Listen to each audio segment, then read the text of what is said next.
God in me, and I started paying attention to God's word more than what I used to, I started going through, I started experiencing things that I never experienced before. You know what I'm saying?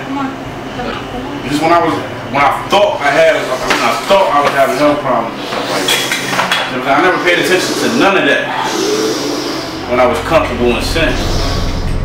What's going on here? You tell me what's going on, Doc. See, that's the difference nowadays. People don't know how to be themselves. So you gonna tell me about me? You telling me about me? No, I have a PhD. No, I don't care. You know where I come from? I'm from the street. You come from Harlem. It's a difference. Listen, I'm gonna tell you about Moses. I'm gonna tell you what's his problem.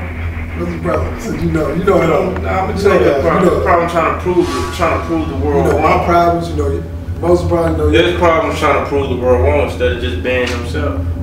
So you telling me Kane Brown is what the people wants, and not Moses? I think that's why they be coming at Moses so hard. That's what they used to saying Kane Brown. I tell Moses, give them what they want.